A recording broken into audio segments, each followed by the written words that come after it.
और आज का जो हमारा टॉपिक है वो है संगठन का शास्त्रीय सिद्धांत, जिसको कि परंपरावादी सिद्धांत भी कहते हैं। और ये बीए थर्ड ईयर में थर्ड पेपर में है। इसके अलावा नेट जेआरएफ के एग्ज़ाम में भी लोक प्रशासन से क्वेश्चन आते हैं। तो इसको क्लासिकल या ट्रेडिशनल थ्योरी भी कहते हैं। शास्त्रीय सिद्धांत का विकास 20वीं सदी के पूर्वार्ध में हुआ, यानी 20वीं सदी के शुरुआत में ही हुआ। यह सिद्धांत सबसे प्राचीन है, इसीलिए इसे शास्त्रीय सिद्धांत की संज्ञा दी गई है। इसमें 3 सिद्धांत आते हैं शास्त्रीय सिद्धांत में: वैज्ञानिक प्रबंध सिद्धांत, नौकरशाही सिद्धांत और औपचारिक सिद्धांत।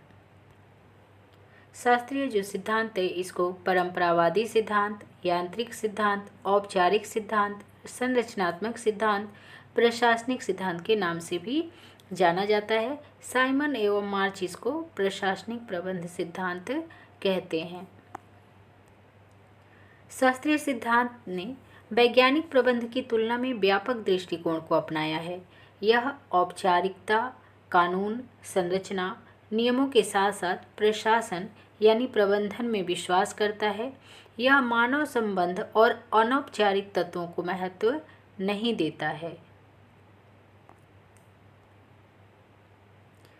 इसका उद्देश्य संगठन के निश्चित सिद्धांतों का विकास करना है। स्मरणीय है कि शास्त्रीय सिद्धांत की एकमात्र महत्वपूर्ण विशेषता संगठन के सिद्धांतों को विकसित करने की चिंता एवं आकांक्षा है। यानी इसका मुख्य जो उद्देश्य है वो है संगठन के निश्चित सिद्धांतों का विकास करना। सिद्धांत का मूल उद्देश्य कुशलता तथा मितव्ययता बनाए रखना है। यानी जो शास्त्रीय सिद्धांत है इसकी मूल विशेषता है कुशलता बनाए रखना और मितव्ययता बनाए रखना। इस सिद्धांत की मान्यता है कि यदि संगठन एक इमारत है तो सिद्धांत इसकी वास्तुकला है। प्रत्येक संगठन का निर्माण कुछ निश्चित सिद्धांतों के आधार पर ही होता है। शास्त्रीय सिद्धांत की प्रमुख विशेषताएं क्या क्या हैं?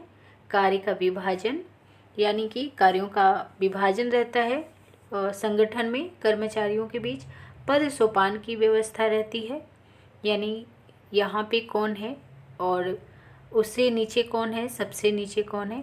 निश्चितता होती है, उसमें कुछ सर्टेनिटी होती है, निश्चित नियम होते हैं। कार्यकुशलता की बात की जाती है। व्यवस्था होती है, हर कार्य व्यवस्था के अनुसार ही होता है, अव्यवस्थित तरीके से नहीं होता है। संगठन का मतलब कि उसमें कोई ना कोई व्यवस्था होगी। मितव्ययता होनी चाहिए एक संगठन में और उसकी एक संरचना भी होती है।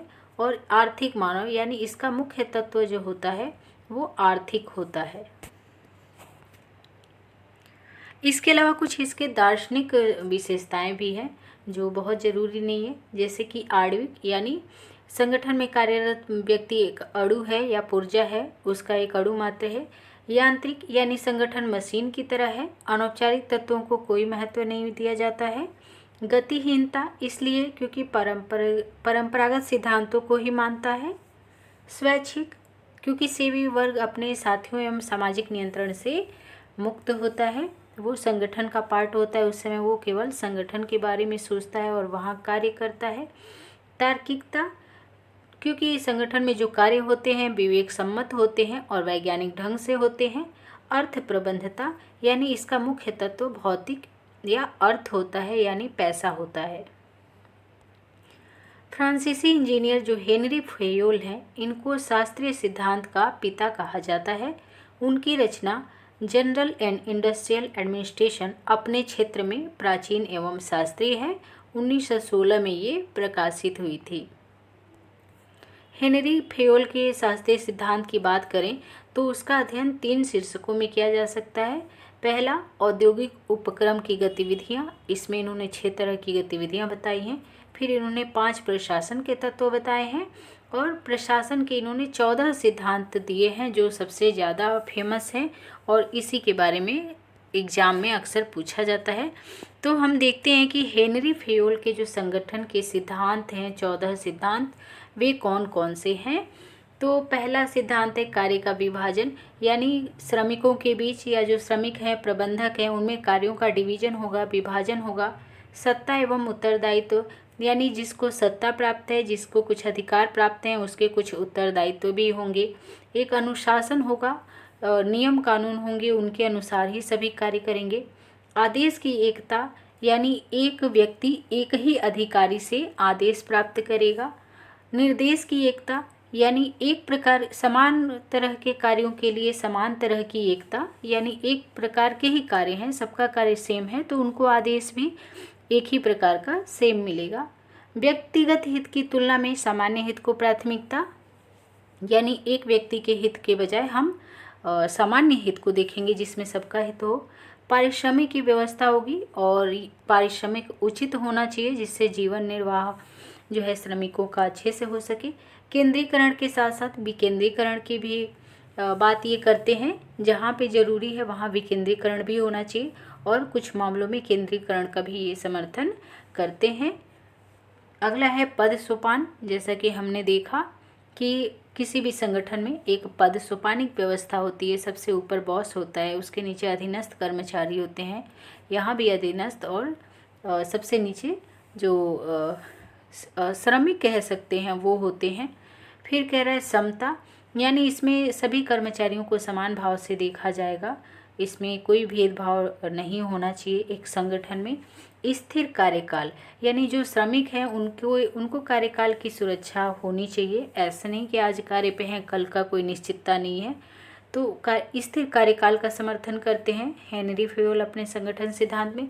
फिर ये इनिशिएटिव उठाने की बात करते हैं कि कोई जो कार्य है उसका पहल होना चाहिए और मनोबल, यानी जो अभिप्रेरणा जिसको कहते हैं, मनोबल बढ़ाने की बात करते हैं। यदि कोई अच्छा कार्य करता है तो उसको उसके हिसाब से उसको मनोबल को बढ़ाने के लिए, अभिप्रेरणा को बढ़ाने के लिए उसे प्रोत्साहित किया जाना चाहिए। तो मेन क्वेश्चन यही है, एक तो शास्त्रीय जो सिद्धांत है संगठन का उसकी क्या विशेषताएं हैं। दूसरा क्वेश्चन ये पूछता है कि हेनरी फेयोल के संगठन के सिद्धांत जो है वो क्या है, 14 सिद्धांत उनके क्या हैं। तो यही मेन उनके 14 संगठन के सिद्धांत हैं जिसको आपको ध्यान में रखना है, याद रखना है।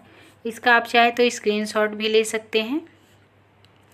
और प्रशासन के जो तत्व हैं मेनली इन्होंने 5 बताए हैं हेनरी फेयोल ने, वो है नियोजन, यानी कि प्लानिंग होना चाहिए, संगठन होना चाहिए अच्छे से, निर्देशन होना चाहिए और समन्वय होना चाहिए, साथ ही नियंत्रण भी होना चाहिए। एक हेडिंग इनका और है जिसमें इन्होंने बताया हुआ है कि औद्योगिक गतिविधियां जो हैं वो कितने प्रकार की होती हैं। तो इन्होंने बताया है तकनीकी गतिविधियां होती हैं, व्यापारिक होती हैं गतिविधियां, वित्तीय गतिविधियां होती हैं, रक्षात्मक गतिविधियां होती हैं और लेखांकन गतिविधियां होती हैं। लेकिन मेनली जो इम्पोर्टेंट है वो हेनरी फेयोल का जो है संगठन के 14 सिद्धांत ही मुख्य रूप से ज़्यादा इम्पोर्टेंट हैं। तो आई होप कि ये आपको वीडियो हेल्प करेगा। अगर वीडियो आपको अच्छा लगता है तो इसको लाइक कर सकते हैं और शेयर कर सकते हैं। धन्यवाद।